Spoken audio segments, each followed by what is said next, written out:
تفسیر ضیاء القرآن 15واں پارہ۔ بسم اللہ الرحمن الرحیم۔ سورہ بنی اسرائیل آیت نمبر 101۔ وَلَقَدْ آتَيْنَا مُوسَى 9 آيَاتٍ بَيِّنَاتٍ فاسأل بني إسرائيل إذ جاءهم فقال له فرعون إني لأظنك يا موسى مسحورا۔ ترجمہ: اور ہم نے عطا فرمائی تھیں موسیٰ علیہ السلام کو 9 روشن نشانیاں۔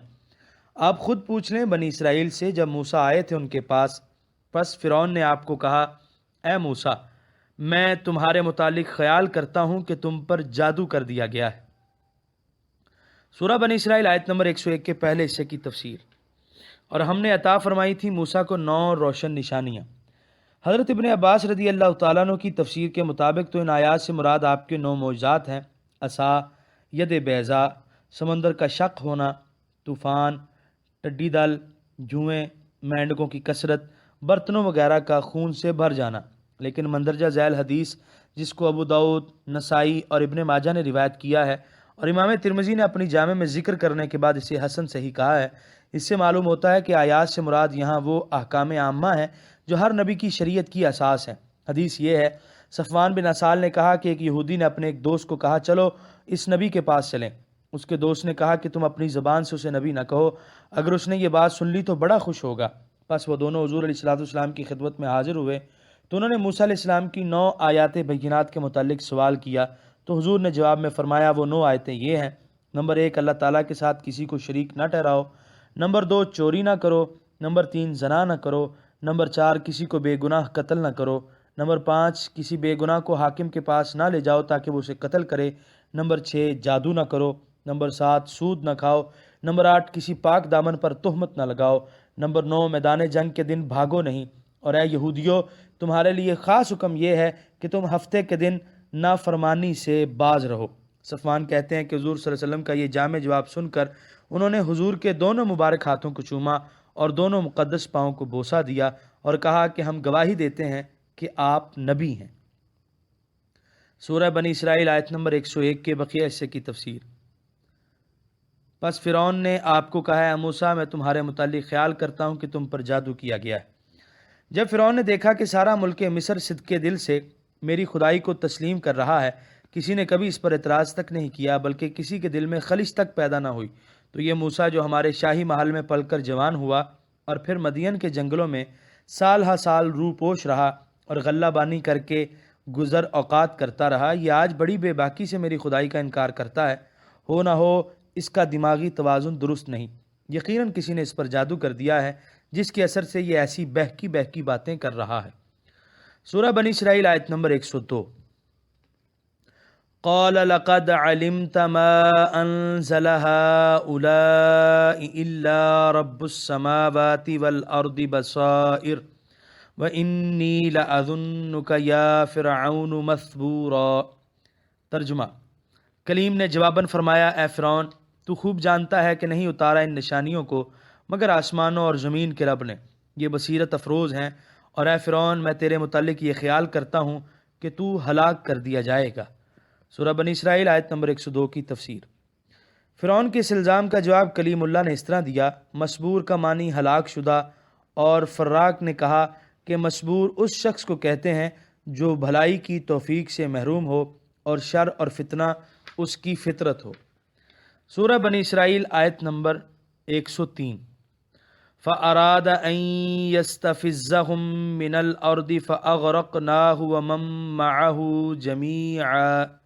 ترجمہ: پس اس نے ارادہ کر لیا کہ بنی اسرائیل کو ملک سے اکھاڑ کر پھینک دے، سو ہم نے غرق کر دیا اسے اور اس کے سارے ساتھیوں کو۔ سورہ بنی اسرائیل آیت نمبر 103 کی تفسیر۔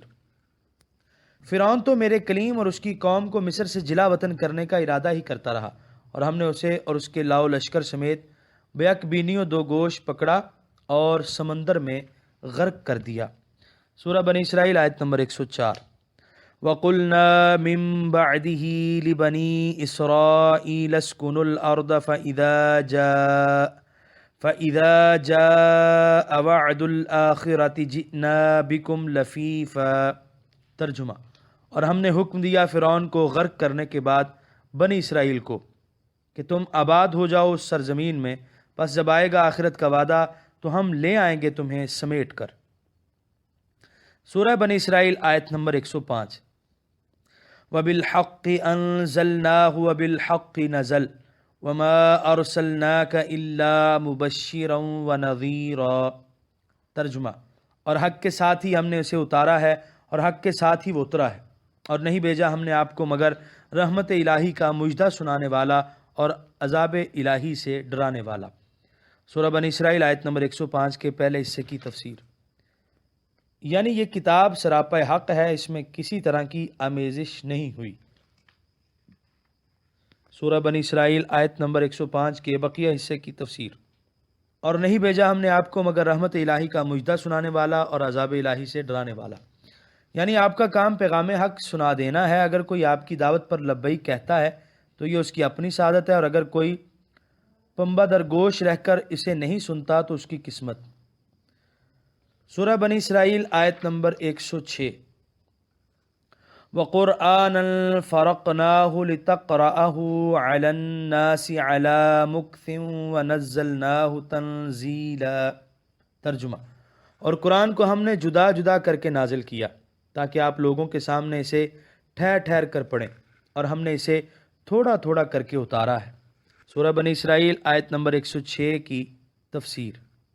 انبیاء سابقین پر جو صحائف اور کتب نازل ہوئی تھی ان کا نزول یکبارگی ہوا کرتا تھا، لیکن قرآن کریم کے نزول کے لیے یہ اسلوب بدل دیا گیا۔ آیت میں اس کی وجہ اور اس کی حکمت بیان کی جا رہی ہے۔ سورہ بنی اسرائیل آیت نمبر 107۔ قُلْ آمِنُوا بِهِ أَوْ لَا تُؤْمِنُوا إِنَّ الَّذِينَ أُوتُوا الْعِلْمَ مِنْ قَبْلِهِ إِذَا يُتْلَى عَلَيْهِمْ يَخِرُّونَ لِلْأَذْقَانِ سُجَّدًا۔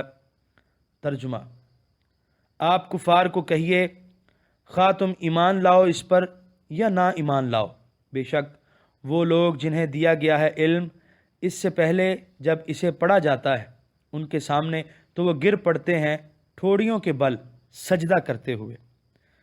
سورہ بنی اسرائیل آیت نمبر 107 کی تفسیر۔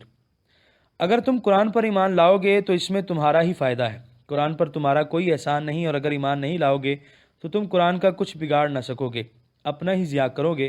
اگر تمہارے جیسے ہٹ دھرم قرآن کی عظمت کو تسلیم نہ بھی کریں تو اس سے کیا فرق پڑتا ہے، جبکہ وہ لوگ جو تم سے علم و فضل اور فہم و ذکا میں فوقیت رکھتے ہیں وہ اس کے حسن معنوی پر 100 جان سے فریفتہ ہیں، اور جب کلام ربانی کی صدائے دل نواز وہ سنتے ہیں تو بے ساختہ سجدہ ریز ہو جاتے ہیں۔ سورہ بنی اسرائیل آیت نمبر 108۔ وَيَقُولُونَ سُبْحَانَ رَبِّنَا إِن كَانَ وَعْدُ رَبِّنَا لَمَفْعُولًا۔ ترجمہ: اور کہتے ہیں ہر عیب اور نقص سے پاک ہے ہمارا رب، بلا شبہ ہمارے رب کا وعدہ پورا ہو کر رہتا ہے۔ سورہ بنی اسرائیل آیت نمبر 108 کی تفسیر۔ اور ان کی زبانوں سے اللہ تعالیٰ کی تسبیح اور تمجید کے کلمات بے ساختہ نکلنے لگتے ہیں، اور وہ تسلیم کرتے ہیں کہ اللہ تعالیٰ نے جس کتاب کے نزول کا وعدہ سابقہ آسمانی کتابوں میں کیا تھا وہ پورا ہو گیا۔ سورہ بنی اسرائیل آیت نمبر 109۔ وَيَخِرُّونَ لِلْأَذْقَانِ يَبْكُونَ وَيَزِيدُهُمْ خُشُوعًا۔ ترجمہ: اور گر پڑتے ہیں ٹھوڑیوں کے بل گریہ وزاری کرتے ہوئے، اور یہ قرآن ان کے خضوع و خشوع کو بڑھا دیتا ہے۔ یہ آیت سجدہ تھی، لہذا سننے والوں پر سجدہ واجب ہے۔ سورہ بنی اسرائیل آیت نمبر 109 کی تفسیر۔ جب ان کے قلوب و ارواح پر برکات قرآنی کا نزول ہوتا ہے، جب رحمت کے انوار برستے ہیں تو ان پر وجد و کیفیت کا عالم طاری ہو جاتا ہے، دل میں عجیب قسم کی حرارت اور روح میں گداز پیدا ہوتا ہے، سر بارگاہ رب العزت میں بے ساختہ جھک جاتا ہے، اور آنکھوں سے آنسوؤں کا سیل رواں جاری ہو جاتا ہے، اور جوں جوں یہ قرآن سنتے ہیں ان کے جذبات نیاز میں اضافہ ہوتا جاتا ہے۔ سورہ بنی اسرائیل آیت نمبر 110۔ قُلِ ادْعُوا اللَّهَ أَوِ ادْعُوا الرَّحْمَنَ أيما تدعو فله الأسماء الحسنى ولا تجهر بصلاتك ولا تخافت بها وابتغ بين ذلك سبيلا۔ ترجمہ، آپ فرمائیے یا اللہ کہہ کر پکارو یا رحمان کہہ کر پکارو، جس نام سے اسے پکارو اس کے سارے نام ہی اچھے ہیں، اور نہ تو بلند آواز سے نماز پڑھو اور نہ بالکل آہستہ پڑھو اسے، اور تلاش کرو ان دونوں کے درمیان معتدل راستہ۔ سورہ بنی اسرائیل آیت نمبر 110 کی تفسیر۔ ایک رات حضور فخر عالم صلی اللہ علیہ وسلم یاد الہی میں مصروف تھے اور یا اللہ یا رحمان کا ورد جاری تھا۔ ابو جہل نے سنا تو ٹھٹک کر رہ گیا اور کہنے لگا، لو ادھر دیکھو، ہمیں تو ہمارے خداؤں کے نام لینے سے روکتا ہے اور آج خود دو خداؤں کو پکار رہا ہے۔ اس کے اسی شبے کا ازالہ کیا جا رہا ہے کہ اللہ اور رحمان دو الگ الگ ذاتوں کے نام نہیں، بلکہ جس ہستی کا علم ذاتی اللہ ہے اسی کا اسم صفاتی الرحمان ہے، اور اللہ تعالیٰ کے کئی نام ہیں۔ ہر نام اللہ تعالیٰ کی کسی صفت کمال پر دلالت کرتا ہے، تو جب صفات اچھی ہیں اور جس ذات کی صفات ہیں وہ حمید و مجید ہے، تو جو اسماء ان صفات کمال پر دلالت کریں گے ان کے اچھا ہونے میں کیا کلام ہو سکتا ہے۔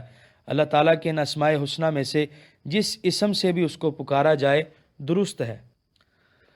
سورہ بنی اسرائیل آیت نمبر 111۔ وَقُلِ الْحَمْدُ لِلَّهِ الَّذِي لَمْ يَتَّخِذْ وَلَدًا وَلَمْ يَكُنْ لَهُ شَرِيكٌ فِي الْمُلْكِ وَلَمْ يَكُنْ لَهُ وَلِيٌّ مِّنَ الذُّلِّ وَكَبِّرْهُ تَكْبِيرًا۔ ترجمہ، اور آپ فرمائیے سب تعریفیں اللہ تعالیٰ کے لیے ہیں جس نے نہیں بنایا کسی کو اپنا بیٹا، اور نہیں ہے جس کا کوئی شریک حکومت اور فرما روائی میں، اور نہیں ہے اس کا کوئی مددگار درماندگی میں، اور اس کی بڑائی بیان کرو، کمال درجے کی بڑائی۔ سورہ بنی اسرائیل آیت نمبر 111 کی تفسیر۔ بلا شبہ وہ ذات پاک جو تمام صفات کمال سے موصوف ہے اور تمام عیوب و نقائص سے منزہ ہے، اسی کے لیے ہر طرح کی تعریف زیبا ہے۔ اس آیت میں ہر قسم کے مشرکانہ عقائد کی پرزور تردید کر دی۔ یہاں پر 15ویں پارے کا 12واں رکوع مکمل ہوا، اور یہاں پر سورہ بنی اسرائیل مکمل ہوئی، اور یہاں پر تفسیر ضیاء القرآن کی دوسری جلد بھی مکمل ہوئی۔ قرآن کریم کے مفہوم کو واضح کرنے کی یہ فقیرانہ کوشش اگر آپ کو اچھی لگی ہو اور آپ ہماری حوصلہ افزائی کرنا چاہیں تو اس ویڈیو کو شیئر کر دیجئے، کیونکہ تبلیغ دین فرض ہے۔ ہم نے اپنے حصے کا چراغ روشن کیا، دعا ہے کہ آپ بھی اپنے حصے کا کریں۔